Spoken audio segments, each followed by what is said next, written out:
si vous priez le chapelet tous les jours, si vous allez à la messe le dimanche sans exception, si vous vous confessez régulièrement depuis des années, pourquoi est-ce que votre vie ne s'améliore pas? Pourquoi certaines souffrances persistent depuis des années sans jamais se résoudre? Pourquoi certaines prières semblent monter jusqu'au plafond et s'y arrêter, comme si quelque chose les empêchait de passer? Padre Pio avait une réponse à cette question. Une réponse qu'il donnait au confessionnal, à voix basse, aux âmes qui venaient lui confier leur découragement spirituel. Et cette réponse, il ne l'a pas inventée. Il la voyait, littéralement, dans l'âme des personnes qui s'agenouillaient devant lui. Ce qu'il voyait n'était pas ce que vous pensez. Ce n'était pas un péché grave dissimulé sous la piété. Ce n'était pas l'hypocrisie ou l'abandon secret de la pratique religieuse. C'était quelque chose de beaucoup plus courant, de beaucoup plus insidieux, de beaucoup plus profondément enraciné dans le cœur humain ordinaire, quelque chose que presque tout le monde porte à un degré ou à un autre, quelque chose que beaucoup de gens ne considèrent même pas comme un problème spirituel sérieux, parce qu'ils l'ont appris à tolérer, à minimiser, à enterrer sous des années de vie ordinaire. Padre Pio appelait cela le voile gris, la rancœur, non pas la haine déclarée, non pas la vengeance planifiée, mais cette chose plus subtile que la plupart d'entre nous nourrissons dans un coin du cœur sans même nous en apercevoir. Le souvenir d'une blessure ancienne que nous n'avons jamais vraiment relâchée. Le nom d'une personne qui nous a fait du mal, devant lequel notre cœur se ferme encore presque automatiquement.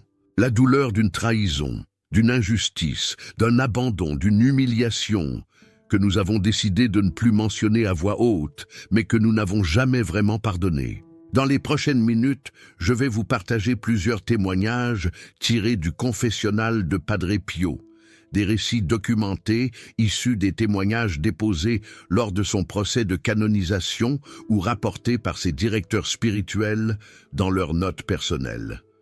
Ces récits vont peut-être vous déranger. Ils m'ont dérangé, moi aussi, quand je les ai lus pour la première fois. Parce qu'ils parlent de nous, pas des autres, de nous. Mais avant d'aller plus loin, permettez-moi de vous poser la même question que Padre Pio posait souvent au début des confessions. Une question simple, directe, et qui a transformé des vies entières quand les personnes ont osé y répondre honnêtement. Y a-t-il quelqu'un dans votre vie que vous ne pouvez pas mentionner sans que quelque chose se ferme dans votre cœur? Un visage qui apparaît, un prénom qui fait légèrement grimper une tension dans votre poitrine, une personne avec laquelle il y a eu quelque chose de non résolu, une blessure, une injustice, une trahison, un abandon, une déception profonde et durable, une personne que vous n'avez peut-être pas vue depuis longtemps ou que vous croisez encore régulièrement, mais avec laquelle quelque chose est resté suspendu entre vous, non dit, non résolu, non pardonné. Prenez un moment pour vous poser cette question honnêtement. Ne la rejetez pas immédiatement en disant que non, vous n'avez rien de tel dans votre vie.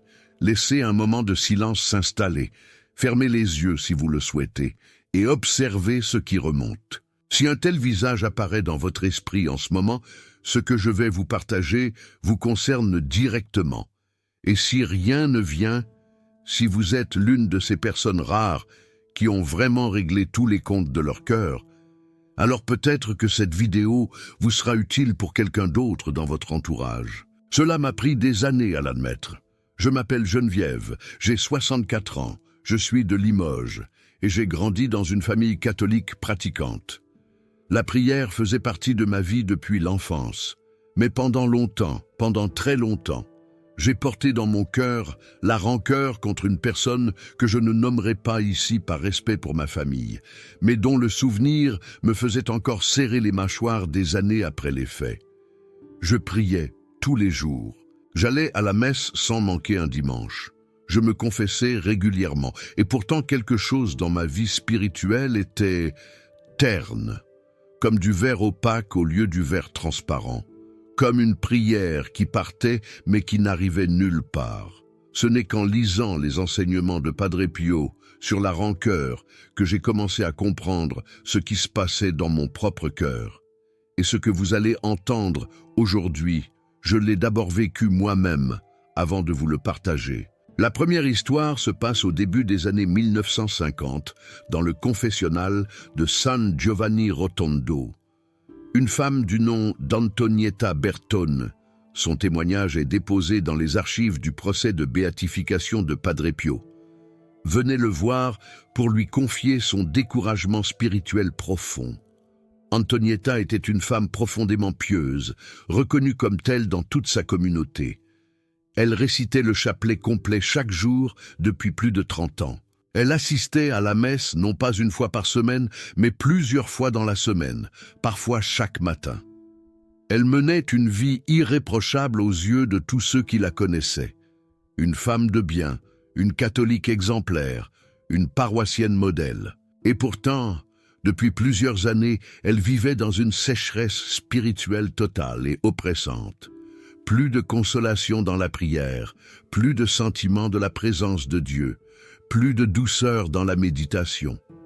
Les mots des prières sortaient de sa bouche comme de l'eau qui s'écoule sur de la pierre, sans entrer nulle part, sans laisser de traces, sans nourrir l'âme. Elle avait consulté d'autres confesseurs avant de faire le voyage jusqu'à San Giovanni Rotondo. Tous lui avaient dit sensiblement la même chose. Continuez à prier malgré l'aridité. La sécheresse spirituelle est une épreuve normale dans la vie de foi, surtout pour les âmes avancées. Dieu éprouve ceux qu'il aime. Persévérez dans la nuit obscure. Padre Pio l'a écouté en silence, avec cette attention totale et cette présence absolue qui caractérisait sa façon d'être au confessionnal. Il a fermé les yeux un instant.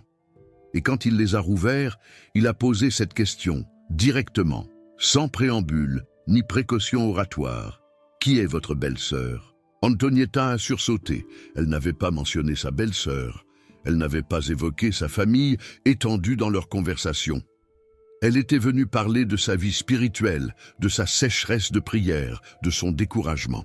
Mais Padre Pio voyait ce que les autres confesseurs ne voyaient pas. Il voyait l'âme.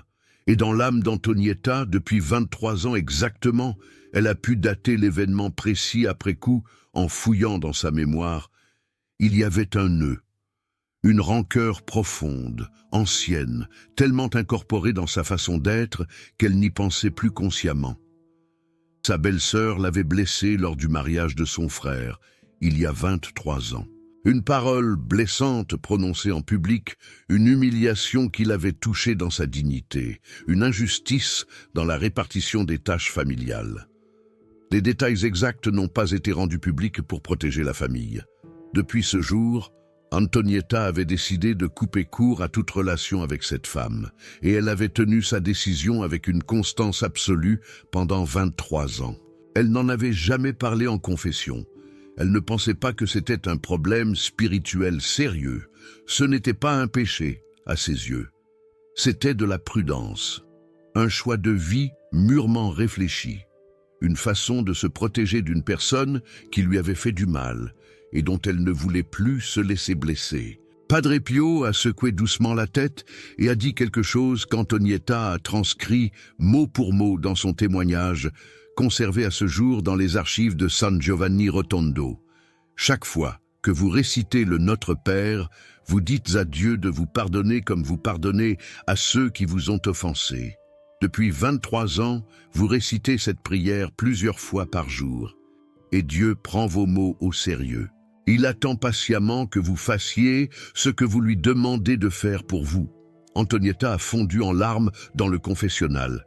Elle avait dit le Notre Père des milliers de fois, des dizaines de milliers de fois peut-être, sans jamais réaliser pleinement ce qu'elle promettait à Dieu dans la deuxième moitié de cette prière. Pardonne-nous nos offenses, comme nous pardonnons à ceux qui nous ont offensés. Ces quelques mots, si familiers, si automatiques dans la bouche de tous les catholiques pratiquants, étaient en fait une promesse. Une promesse qu'Antonietta faisait à Dieu chaque jour depuis 23 ans sans la tenir. Et c'est là que Padre Pio a prononcé les mots qui constituent le premier enseignement fondamental de tout ce que je veux partager avec vous aujourd'hui. Ne pas parler de votre rancœur en confession, c'est fermer une porte au ciel que vous passez votre vie entière à essayer d'ouvrir par vos prières. Vous essayez d'entrer par la fenêtre ce que vous fermez par la porte principale. Antonietta est repartie ce jour-là avec une mission précise que Padre Pio lui avait donnée.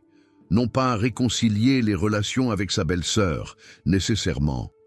Padre Pio était réaliste sur les relations humaines et ne demandait pas l'impossible ni l'imprudent, mais prononçait intérieurement, dans la sincérité de son cœur devant Dieu seul, le pardon.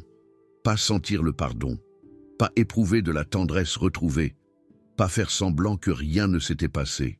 Juste prononcer ces mots en vérité. Je te pardonne pour ce que tu m'as fait. Je ne te retiens plus prisonnière de ma rancœur. Je te libère. Et ce faisant, je me libère moi-même. 3 semaines plus tard, Antonietta est revenue voir Padre Pio. La sécheresse spirituelle de 23 ans avait disparu. Non pas progressivement, en s'amenuisant doucement sur des semaines ou des mois, mais presque immédiatement après l'acte de pardon. Comme si quelqu'un avait retiré un bouchon qui obstruait un tuyau depuis 2 décennies. Permettez-moi de vous en raconter une deuxième histoire qui m'a particulièrement frappé parce qu'elle concerne non pas une femme, mais un homme. Et les hommes, dans notre culture catholique traditionnelle, ont souvent plus de difficultés à parler de leurs blessures émotionnelles profondes que les femmes. Non pas parce qu'ils souffrent moins, mais parce qu'on leur a appris que la force est dans le silence et que les blessures du cœur ne méritent pas d'être mentionnées. Nous sommes en 1958. Un homme d'une 60aine d'années, artisan de son état, arrive à San Giovanni Rotondo après un voyage depuis Naples. Il fait des heures de queue pour accéder au confessionnal de Padre Pio. Ces files d'attente pouvaient durer parfois une journée entière. Quand il arrive enfin devant lui, il commence par réciter ses péchés habituels de la façon dont on le fait quand on est un homme d'une certaine génération. Des imperfections de caractère, quelques moments de colère, des manquements à la patience avec ses employés. Rien de grave. La liste ordinaire d'un homme qui fait de son mieux depuis des décennies. Padre Pio l'écoute, puis l'interrompt doucement. « Votre père est mort, comment ?» L'homme est déstabilisé. Son père est mort 15 ans auparavant. Il n'en a jamais parlé en confession. Ce n'est pas un péché, mourir. Il ne voit pas le rapport avec ce qu'il vient de confesser. Padre Pio insiste doucement, mais avec une persistance tranquille. « Racontez-moi la mort de votre père. » Et c'est alors que l'homme, pour la première fois de sa vie adulte, devant un confesseur, devant un saint, dans ce confessionnal sombre de San Giovanni Rotondo, a raconté ce qu'il portait depuis 15 ans, dans un silence de pierre. Son père était mort sans lui parler. Il s'était disputé 2 ans avant la mort du vieux pour une histoire d'héritage, de quelques arpents de terre qui séparaient leurs propriétés voisines. Son père avait choisi un autre fils comme héritier principal de la terre familiale, et lui, l'aîné, avait été écarté sans explication publique, sans conversation privée, sans que le père daigne lui expliquer sa décision. La dispute avait duré 2 ans, et puis son père était mort d'un arrêt cardiaque soudain, sans préavis, sans agonie préparatoire, sans qu'ils aient eu le temps de se parler une dernière fois, sans une dernière conversation, sans un dernier regard de réconciliation. Depuis 15 ans, cet homme priait pour son père. Il faisait dire des messes en son nom, une chaque année à l'anniversaire de la mort. Il priait le chapelet avec l'intention de délivrer son âme du purgatoire.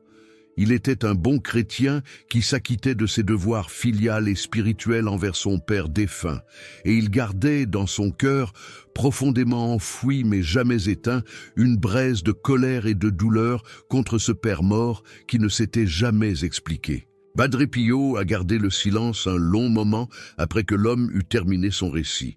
Puis il a dit quelque chose que l'homme n'attendait pas du tout. Quelque chose qui a brisé les défenses que 15 ans de silence avaient construites. Votre père vous attend, non pas pour s'expliquer. La vérité sur les raisons de sa décision ne sera révélée qu'au moment du jugement, non pas pour se justifier.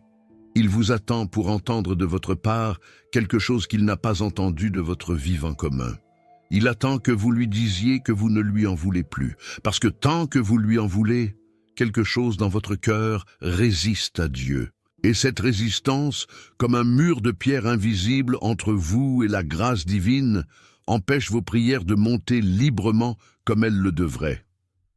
L'homme a répondu à Padre Pio avec la logique de quelqu'un qui a réfléchi à cette injustice pendant des années. Mais mon père a eu tort. L'injustice était réelle. C'est lui qui aurait dû me demander pardon. C'est lui qui a blessé. C'est lui qui a écarté sans explication. Si pardon il doit y avoir, c'est lui qui devrait le demander, pas moi qui devrais le donner. Et Padre Pio a répondu avec cette tranquillité absolue et désarmante qui caractérisait ses paroles les plus profondes, les paroles qui entraient dans les cœurs comme une clé dans une serrure. Vous avez raison, votre père a eu tort, l'injustice était réelle et grave, vous méritiez mieux. Mais ce n'est pas pour lui que je vous demande de pardonner, c'est pour vous. Parce que la rancœur que vous portez contre un mort ne le blesse pas, lui. Il est entre les mains de Dieu maintenant, et Dieu seul connaît les raisons profondes de ses choix. La rancœur que vous portez vous blesse, vous. Elle réside dans votre cœur, pas dans le sien. Elle pèse sur vos épaules, pas sur les siennes. Cela m'a rappelé quelque chose que ma grand-mère à Limoges me disait quand j'étais petite et que je refusais de pardonner à une camarade qui m'avait fait du mal.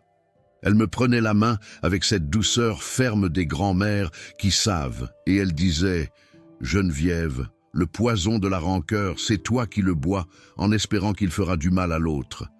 Mais l'autre ne le boit pas. C'est toi seul qui absorbe ce poison. » À l'époque, cette sagesse me semblait injuste. Maintenant, après avoir lu et relu les enseignements de Padre Pio sur ce sujet, je comprends que ma grand-mère avait saisi quelque chose de profondément vrai sur la nature de la rancœur et du pardon. Le pardon n'est pas une faveur que vous faites à la personne qui vous a blessé. Ce n'est pas une reconnaissance que ce qu'elle a fait était acceptable ou bien. C'est une libération que vous vous accordez à vous-même. Et selon Padre Pio, c'est aussi une porte que vous ouvrez ou que vous fermez dans votre relation directe à Dieu. Voici maintenant la troisième histoire, la plus difficile, la plus complexe et pour moi personnellement la plus révélatrice sur le pouvoir silencieux de la rancœur transmise de génération en génération. Dans les notes du père Agostino, directeur spirituel de Padre Pio pendant de nombreuses années, il y a la description détaillée d'une situation qui s'est développée sur plusieurs années de visite de la même famille à San Giovanni Rotondo. Non pas une personne seule, mais une famille entière. Les parents d'abord, puis les enfants adultes un par un, puis les petits-enfants. Une famille pieuse, de pratiques religieuses régulières et visibles, qui semblait à l'extérieur être un exemple de famille catholique, solide et unie. Mais une famille rongée depuis plusieurs générations par un non-pardon transmis de parents à enfants comme un héritage invisible et non demandé. Un siècle auparavant, quelqu'un dans cette lignée avait été profondément lésé par une famille voisine. Une injustice grave, une trahison commerciale qui avait entraîné la ruine partielle d'un aïeul, avec des conséquences durables sur la prospérité familiale. Et depuis ce moment, dans cette famille, on n'adressait plus la parole à l'autre famille. On se transmettait la rancœur fondatrice de parents à enfants avec la même naturalité qu'on transmet un nom de famille ou une recette de cuisine traditionnelle. Les enfants ne savaient même plus exactement pourquoi on ne parlait pas à ces gens-là.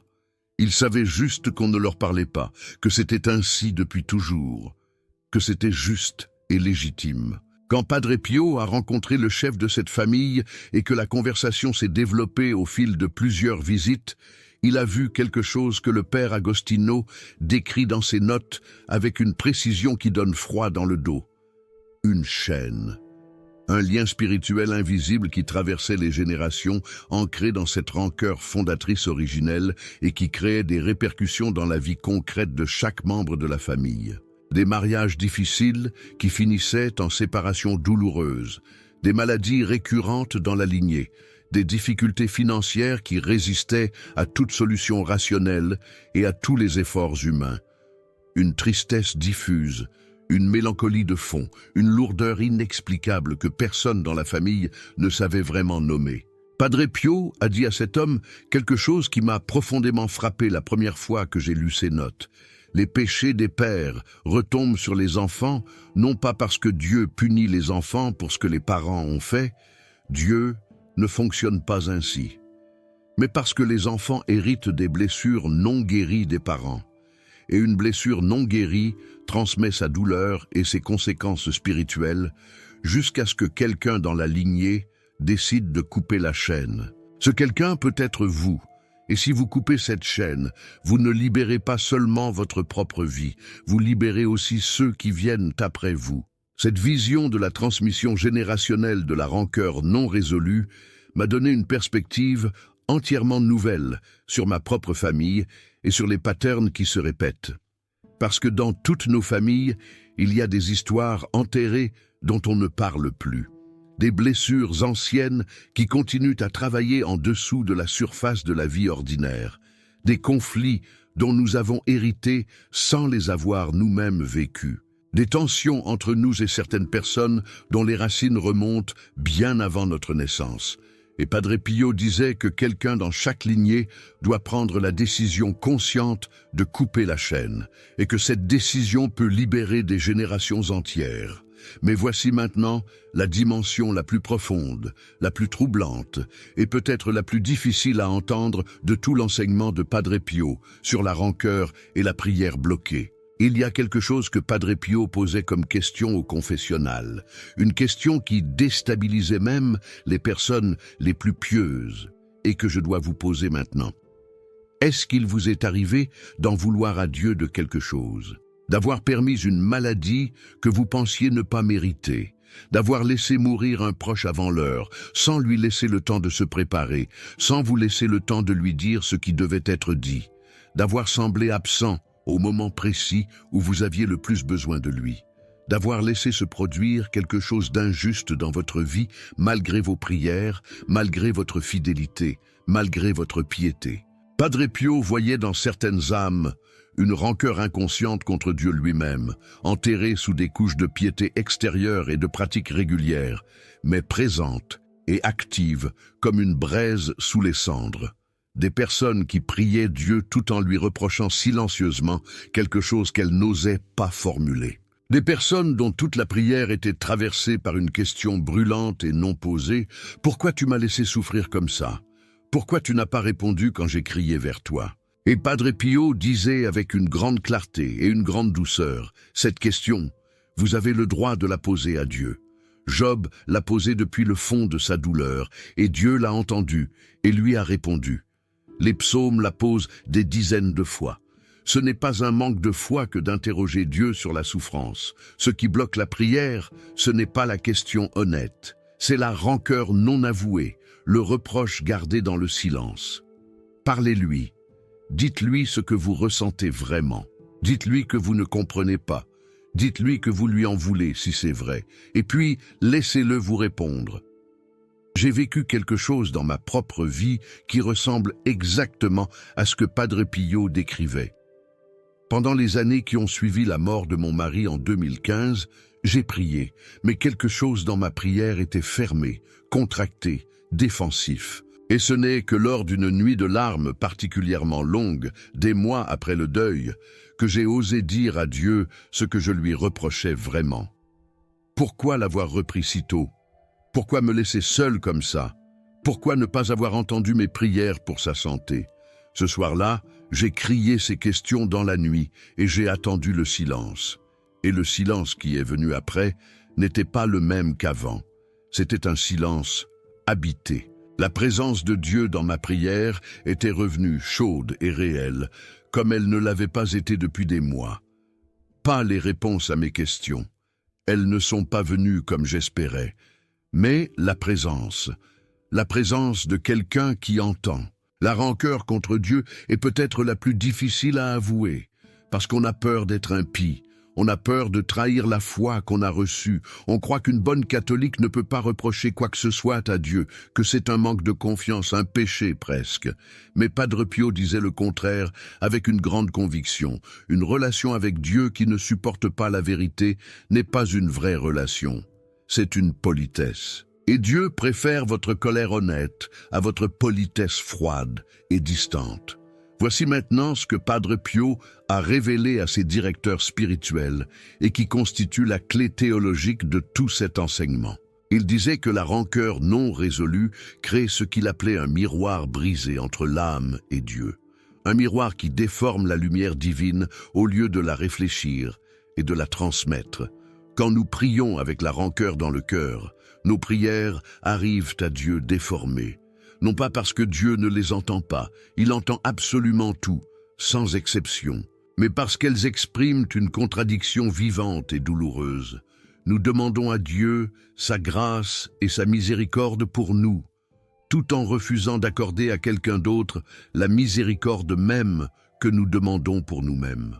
Et Dieu, dans sa pédagogie infinie et son amour patient, attend que nous voyions cette contradiction. Il ne punit pas, il ne ferme pas la porte définitivement. Il attend, comme un père qui regarde son enfant faire une erreur et qui sait que l'enfant doit la voir lui-même pour vraiment grandir et vraiment changer.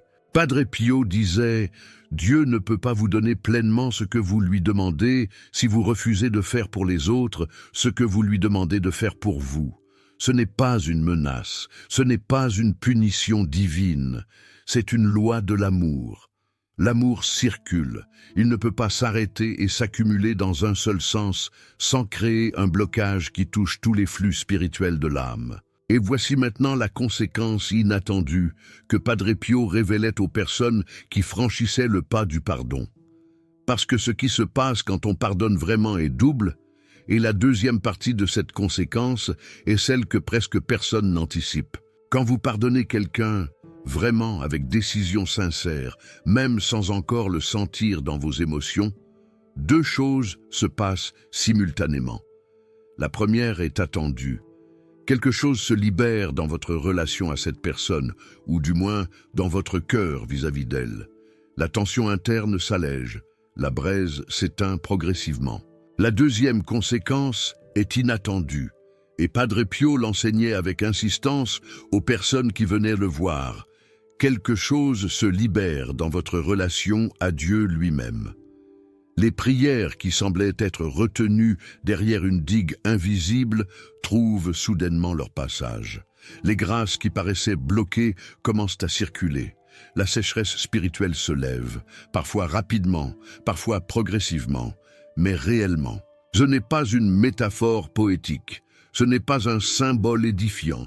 C'est une réalité spirituelle que Padre Pio a observée des centaines de fois dans son confessionnal, documentée par ses directeurs spirituels, attestée par les témoignages de personnes qui ont vécu cette transformation dans leur propre vie de prière. Si cette vidéo vous parle, si un visage est apparu dans votre esprit depuis le début et n'a pas disparu, si vous sentez quelque chose qui résiste légèrement en vous à ce que vous entendez, cette résistance elle-même est peut-être le signe que vous êtes exactement la personne à qui ce message est destiné ce soir. Cette vidéo vous a peut-être touché le cœur et réveillé quelque chose que vous portiez sans le savoir.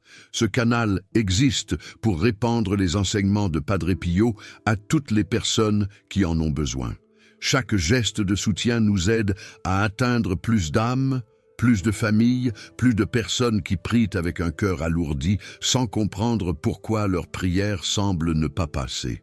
Si vous voulez soutenir cette mission et aider plus de gens à découvrir les enseignements de Padre Pio sur la prière et le pardon, envoyez un super thanks. Padre Pio bénit ceux qui aident à répandre son message de vérité, de miséricorde et de libération intérieure. Voici maintenant ce que Padre Pio recommandait concrètement aux personnes qui venaient le voir avec ce problème. Non pas une théologie abstraite, mais des gestes précis, accessibles à tout le monde, qui peuvent être pratiqués dès ce soir. Le premier geste, nommez.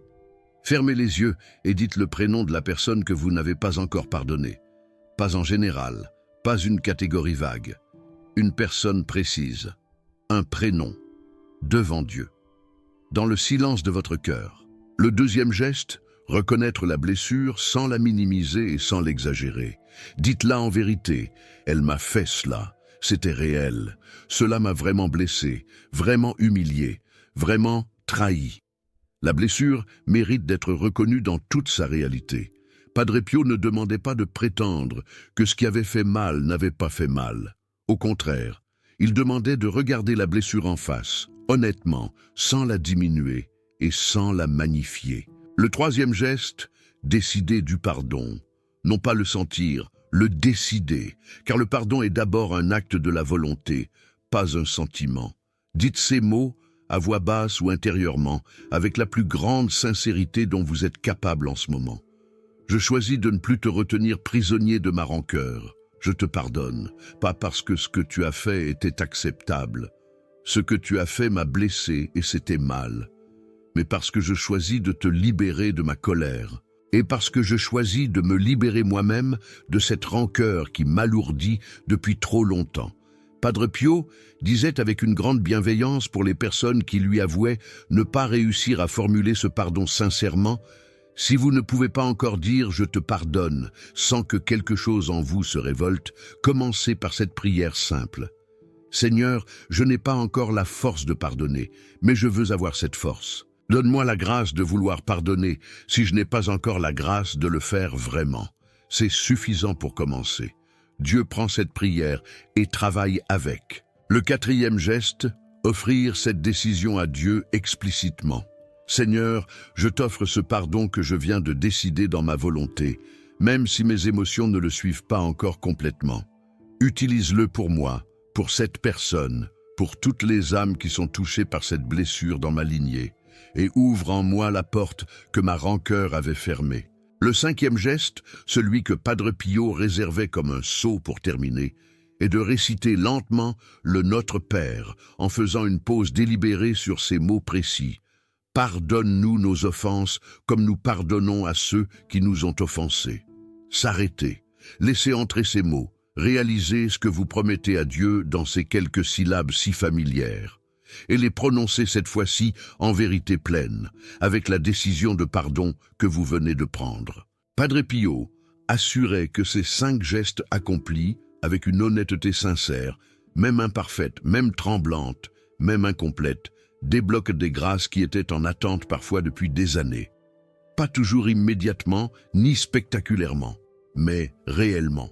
Et si la blessure est ancienne et profonde, attendez-vous à devoir revenir à ces gestes plusieurs fois, parce que le pardon profond est parfois un processus plutôt qu'un acte unique. Et Padre Pio disait que chaque fois qu'on renouvelle cette décision avec sincérité, quelque chose, dans l'épaisseur du voile gris, s'amincit un peu plus.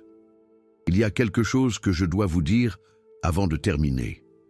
Quelque chose que Padre Pio disait avec une clarté absolue aux personnes qui lui demandaient si le pardon était vraiment nécessaire, si on ne pouvait pas juste continuer à prier normalement sans s'occuper de ces vieilles histoires du passé. Padre Pio répondait en les invitant à regarder le visage du Christ sur la croix. Les dernières paroles qu'il a prononcées avant de mourir n'était pas une prière pour lui-même. C'était le pardon qu'il accordait à ceux qui le crucifiaient. « Père, pardonne-leur, car ils ne savent pas ce qu'ils font. » Le pardon est au cœur de l'Évangile. Ce n'est pas une option spirituelle réservée aux âmes très avancées et très saintes. C'est la condition de base de la relation à Dieu que le Christ lui-même nous a enseigné depuis la croix.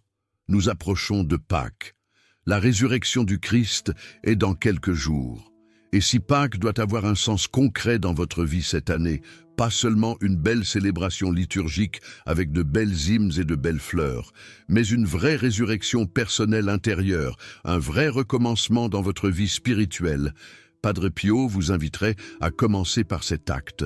Un non, une décision, un pardon prononcé en vérité. Vous n'avez pas à sentir le pardon pour le donner. Vous n'avez pas à vous réconcilier avec cette personne si ce n'est pas possible ou si ce n'est pas souhaitable pour votre propre protection. Vous n'avez pas à oublier ce qui s'est passé. Mais vous pouvez décider aujourd'hui, avant Pâques, de ne plus retenir cette personne prisonnière de votre rancœur et de ne plus vous retenir prisonnier, vous, de cette douleur ancienne. Padre Pio a dit une phrase qui m'accompagne depuis la première fois que je l'ai lue et que je voudrais vous laisser en repartant de cette vidéo. La personne qui ne peut pas pardonner a brisé le pont sur lequel elle-même devra un jour passer. parce que nous aurons tous besoin de miséricorde, et la miséricorde circule entre ceux qui sont capables de la recevoir et capables de la donner. Écrivez dans les commentaires le prénom de la personne que vous choisissez de pardonner avant Pâques. Vous n'avez pas à expliquer qui c'est, ni ce qu'il s'est passé entre vous. Juste un prénom, un geste de courage. Cela crée une chaîne de témoignages visibles, et chaque prénom écrit ici est un acte de libération qui peut en inspirer d'autres. Parce que nous sommes nombreux à porter des blessures semblables dans le silence. Et savoir que quelqu'un d'autre fait le même choix de pardon peut nous donner la force de le faire nous-mêmes. Padre Pio vous regarde en ce moment.